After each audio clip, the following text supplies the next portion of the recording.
Donald Trump's special envoy, Steve Witkoff, has said he is working on a new Gaza aid plan after inspecting a controversial food distribution centre on Friday. The UN says hundreds of people have been killed in the vicinity of the Israeli and US-backed facilities, though Israel maintains that its forces do not intentionally target civilians. More than 60,000 people are reported to have died in the conflict in Gaza, with international anger growing at the deepening starvation crisis. In a refugee camp on Gaza's coast, every morning starts the same for the Soap family.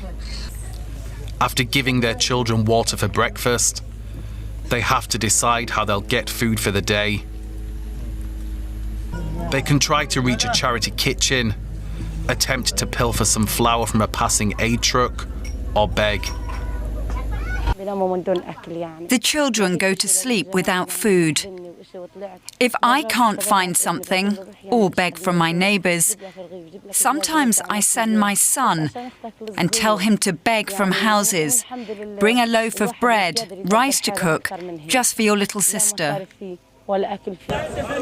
In northern Gaza, thousands walk back from the Zakim crossing, where aid trucks carrying flour entered into the territory. Most of the lorries that are now trickling in are ransacked long before they make it to any distribution point.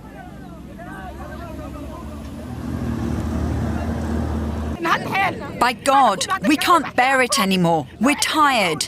If you, the negotiators, had an ounce of dignity, or you, Hamas, who claim to care about us, want victory, you didn't win. You made us and our children starve. Every day thousands of martyrs die. Feel for us a little. Aren't these your children dying? A number of countries have begun aid drops to get much-needed food into Gaza. But aid agencies have called it a grotesque distraction. Earlier this week, UN-backed food security experts warned that the worst-case scenario of famine is playing out in Gaza, and that the human cost is likely to greatly increase. I'm joined by Nomi Bar-Yaacov. She is one of the leading international human rights lawyers and negotiators and a fellow of the Geneva Centre for Security Policy. Welcome, Nomi. Good to see you. The visit of US Special Envoy Steve Witkoff comes as international concern seems to be coming to a head over famine in Gaza. Do you think Witkoff's visit has any real impact on Israel at this point?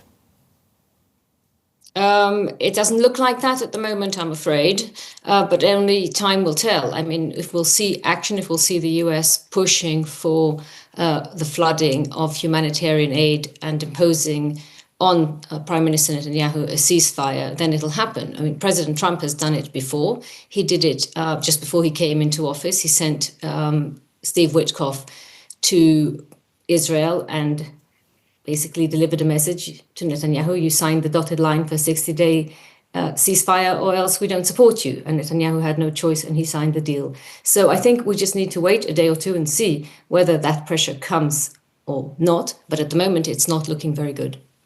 Nomi, we turn to you, of course, because of your expertise in negotiations on human rights. From your vantage point, do you see any sign, any hope that either of these two sides are willing or able to give a little ground to achieve any change in the dire humanitarian situation?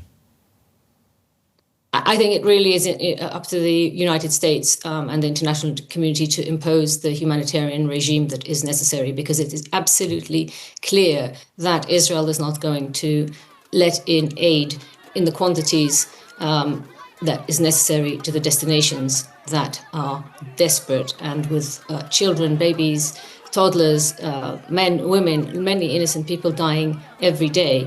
Now from hunger, not only from bombs, it is very, very important to ensure that a humanitarian aid regime is imposed. In terms of the ceasefire talks, Nomi, do you still see the US as a viable and effective mediator here? Are they still the best placed people to push both sides toward a ceasefire here? Well, I think the US has the leverage on Israel. The US has never been an independent mediator, never claimed to be an independent mediator. The mediators in this particular conflict, right from the beginning, have been Qatar and Egypt and Israel and the US combined. That was a Freudian slip. But the US's role in the negotiations has been to basically liaise with Israel, whereas Qatar and Egypt were dealing with Hamas. And so I don't think the US can unilaterally impose anything. I think the role is that of the Gulf states.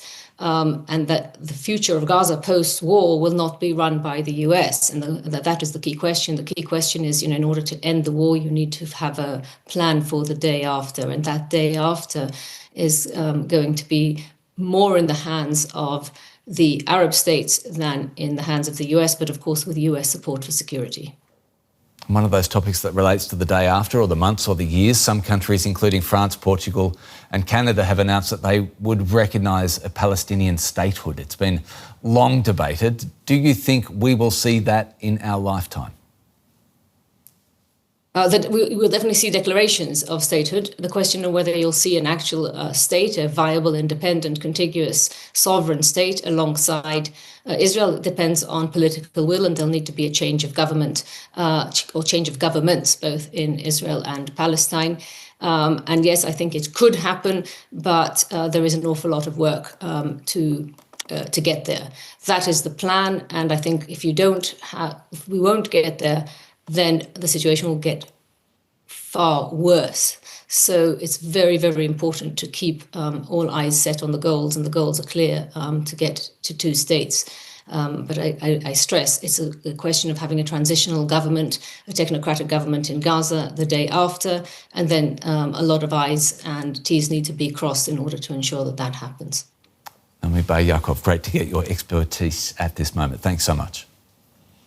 My pleasure.